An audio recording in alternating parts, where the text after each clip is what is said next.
When researchers remotely hacked a Jeep Cherokee in 2015 using the vehicle's internet-connected infotainment system to turn off the engine as it drove, hackers Charlie Miller and Chris Valasek had forever changed the auto industry. It was really an awakening. Everyone described it as the one moment where the industry finally grappled with the fact that they are vulnerable.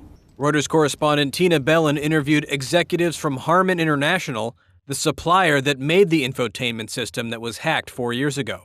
And they tell her that since then, Harman has spent tens of millions of dollars to bolster their product's cyber defenses. Cybersecurity experts generally recognize that suppliers are often the weakest link because they already operate on very thin margins. They can't invest a lot to ramp up their cybersecurity efforts. And so they're often seen as a way to gain entry into a vehicle.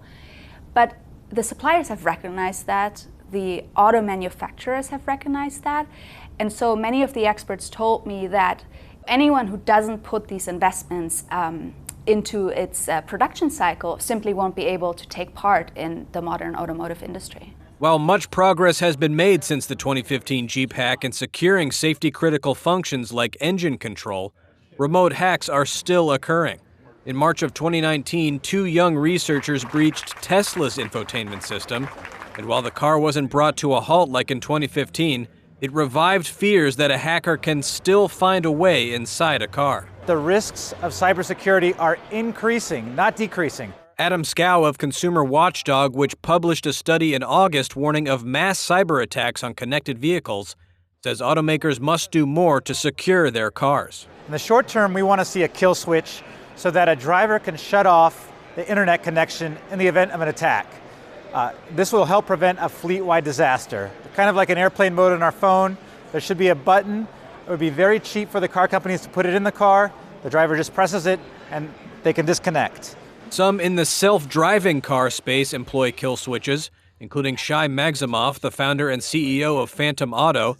His company is developing a system that can drive a car by remote control, and he says a kill switch for internet-connected cars on the road today is a good idea. What's happening is we're getting vehicles more connected and more connected.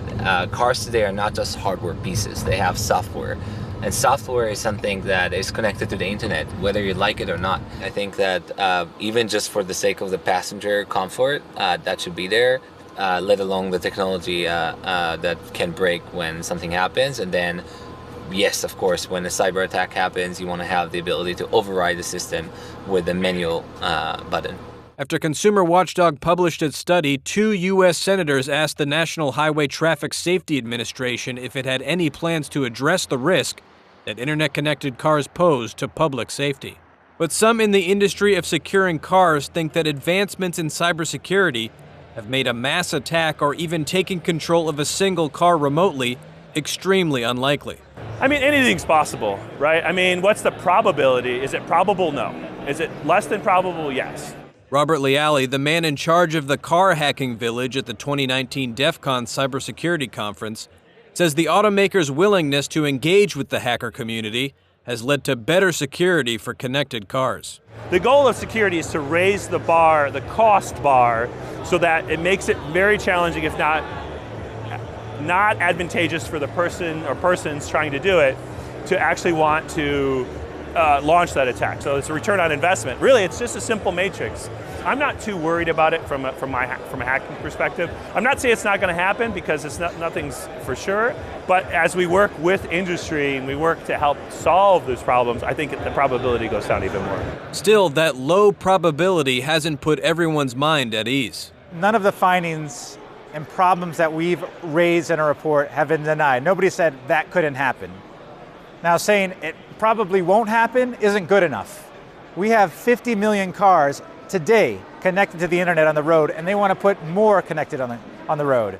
The 2015 Jeep hackers Charlie Miller and Chris Valasek now work for Cruise Automation, a startup owned by General Motors, and Miller has said that the authors of the kill switch study are overreacting. The cybersecurity experts I've spoken to, and also a few of these white hat hackers who are the good hackers, so to speak, trying to get into vehicles, have actually said that it's almost impossible nowadays to do a remote hack as in the Jeep hack, So it is much harder to do it from further away. You actually need access to the vehicle nowadays to perpetrate such a hack. And so they said the resources you need in order to make a Jeep hack possible these days are really some that only a nation state would have. Back at DEF CON, some weren't opposed to the idea of a kill switch. Would you not want a kill switch if your car was trying to drive you off the edge of a cliff? I would. Campbell Murray, the global head of cybersecurity delivery for BlackBerry, which has expanded into autonomous and connected vehicle technology, said that without a government requirement, the probability of a kill switch becoming standard in new cars is also low. I think just from a purely safety critical system, as we do with heavy plant machinery, that kill switch exists, is there for a reason. How consumers will react to it, how consumers will have confidence in buying a connected vehicle, if it has a big switch that says turn me off, that's for the manufacturers to kind of figure that out.